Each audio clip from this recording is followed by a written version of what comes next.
So 2022 was an excellent year for games. We got God of War and Elden Ring battling it out at Game Awards. We got some great indies like Stray and Sifu, and we've got some brilliant platinums along the way. We've got some really dull ones as well, but we're going to check out what my favorites were and maybe one not to play as a little bonus clip. Let's check them out.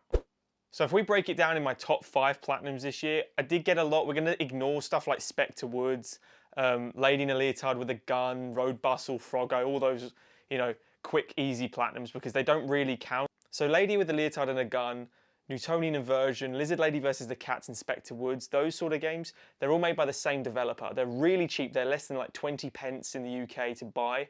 Now, you look at that and go, oh, easy platinum. Some of his games are very easy platinums, yes. Some of them are really annoying. Lizard Lady versus the Cats and Lady in a Leotard with a Gun are very, very identical games, but set really oddly. The graphics and art style is horrific. It's really creepy. It's really odd. It's tedious, and it probably takes over an hour and a half anyway to get these boring platinums. But they're freaky and they're worth playing for 20 pence. They're all right. But the actual good games I did platinum this year that I'm not going to mention in the list, Infamous Second Son. I finally got around to doing it. I started it, back in like 2014, 2015. I loved Infamous 1 and 2. It took me a long time to finish the game because I found it quite boring. I think it's the worst Infamous game, but I gave it way too much hate back then. I played it through, did 2 runs of the game as you've got to do for the platinum, and it was okay. I got the platinum. It was all right. Spider-Man Miles Morales as well. I want to just put that out there. I thought that was a lot worse than the Marvel Spider-Man game. I thought the story was quite weak. The gameplay was excellent. That's the thing that saved it. I didn't think it was as good as the price tag suggested as well. They were listing that as a £50-60 game. I don't know what that is in dollars or more, but it's not worth it. I managed to get it at like £20, way down the line. As I think I completed it like 2 months ago, so I waited a long time for that to come down in price because I just was not going to justify it. It's like a 10-hour campaign to do that, and you have to do the game again in New Game Plus, which is a little bit tedious again. So we'll kick off at number 5, guys. Number 5 for me is Call of Duty Modern Warfare. I just platinumed this game maybe 6 weeks ago. There's a video up on the channel, link below. It might be on the screen flashing up somewhere. But Modern Warfare to me, guys, Call of Duty games in general, veteran difficulty, really difficult. It is really difficult. If you do it legit, I know on a couple older games you can actually glitch it. I've never done that and I can never figure out how. Maybe because I'm just stupid. But Modern Warfare 2019 version, this is the best campaign of Call of Duty I've played, by far.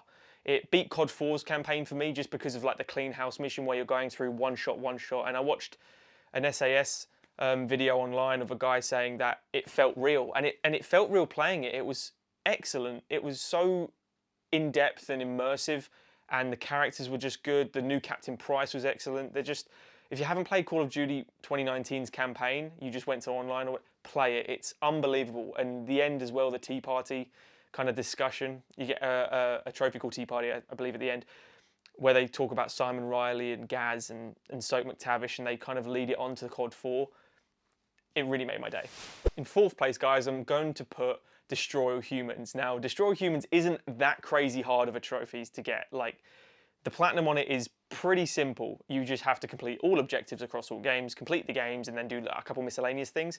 Where it gets tedious is the challenges, because 90% of the challenges you'll breeze through. A couple of them are like playing a Dark Souls game, and I don't understand why. Just a couple of them.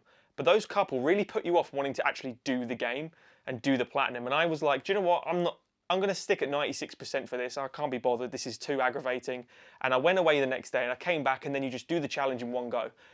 And it really, it pulled my leg a little bit because it's a real annoying game if you're going for the trophies, and it kind of sucks the fun out of the game. The original Destroy All Humans was such a brilliant piece of my childhood, where maybe like early teenagehood, I'm not sure when they came out, but I definitely, I love playing them so hard. And going into this game, I was so excited, and the graphics are better. The gameplay is just as I remember it. It's really fun. I haven't played the second one yet, which I will be doing in 2023. But the platinum on it is a little bit tedious, but I'm proud of the platinum because it's a personal one where I did get over the challenges, and, it's a great game. Number 3, I'm going to put God of War, because this is not Ragnarok, unfortunately. Jordan on the channel has done Ragnarok. That video is somewhere here as well. Click and click. God of War took me a long time to platinum as well. Aced the game when it came out, brand new, brilliant. Got 90% of the trophies. The ones I didn't do were like the Ravens and the dig sites and those sort of collectible ones. I didn't want to do it. It's tedious. It is a tedious journey getting those Ravens. And you need a guide for it, because if you don't have a guide, 99% of people aren't going to get this stuff. Unless you have a headset that has incredible sound where you can hear the Ravens and you are willing to spend hours of your life doing these. So channels like PowerPicks and PS5 Trophies and stuff saved my life with this one. I did spend about 6 hours at the end just going through and getting the collectibles. It felt like 2 days of my life, but I'm putting that in the list because it's one of my favourite games of all time. I think it's one of most people's favourite games of all time. It's unbelievable. So that's why, guys, it goes in at number 3. Number 2, and I'm putting it ahead of God of War, controversially, is Call of Duty again, Modern Warfare 2 Campaign Remastered. And I'm putting that there because there is a trophy in this game that drove me up the wall, and a few people on YouTube did a tutorial on it, and people will know what it is. And in COD 4, it was the FNG, do the assault course, you know, hit the target, keep going, right?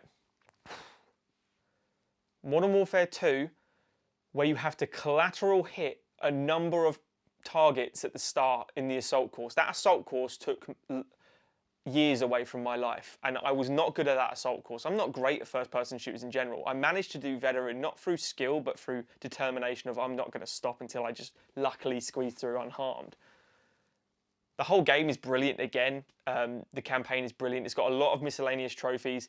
It's got a few tedious trophies as well, because you have to do the whole game essentially without dying, because you have to do at least each level without dying once. That's annoying as hell. And number 1, guys, Elden Ring. Has to be Elden Ring. I platinumed Elden Ring. It was my first ever Souls game. That's a lie. I played Bloodborne, but I didn't complete Bloodborne. I'm still yet to complete Bloodborne. Don't hate me. So Elden Ring was my first Souls game that I properly played. I've got a few hundred hours on that game, easily. I enjoyed that so much. When it came out, I couldn't put it down. I was taking days off work. I was like holiday days, not calling in sick, don't panic, just to play Elden Ring. It was unbelievably brilliant, and I kept saying to myself, how have I never played a Souls game before this? And then other Souls fans telling me they're not all like this, they're not all this fun, they're not all this brilliant, they're not all this easy. I didn't find it easy. I ended up doing New Game Plus 8. I got that high up. I got to like level 400 and something. And for people that play the game, you'll know once you get to like 150, suddenly it's, you know, getting from 150 to 151 is like getting from 1 to 100. It's very, very difficult, but I played the game in every way you can, got all the spells, got everything, outfits. That game is perfect. I'm so happy it won Game of the Year. I think it deserves it. I think it was close between that and Ragnarok, but I would still put it ahead. I think there's been some excellent, excellent games this year, but Elden Ring to me, guys, is just, that is 2022, and it's in my top 5 games of all time for sure. It joins that little club, and maybe that'll be a video for the future, but I'd love to hear if you guys have also platinumed Elden Ring or any of these games. Let us know below.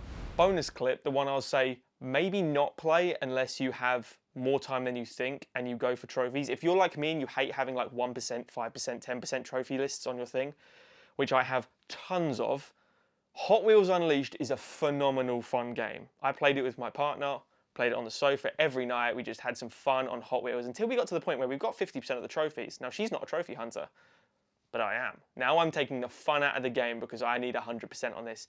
And it was difficult to get everything maxed out on that game and collect it. You can do everything on the game, and then there's 2 trophies you will require, which make you do the game for another 15 to 20 hours. Stay away from probably Hot Wheels Unleashed. It was free on the PS Store a couple months back, which is why we played it.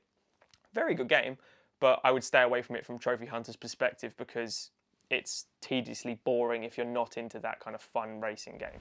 Let us know, guys, your favourite games of the year, your platinums, or just games of the year in the comments below, and make sure to like the video and subscribe to the channel if you are new. If you did enjoy this video, you might want to watch this video here or this video here. Do not forget to click, helps the channel loads, and you'll like the videos, I promise you. Click it. Go on.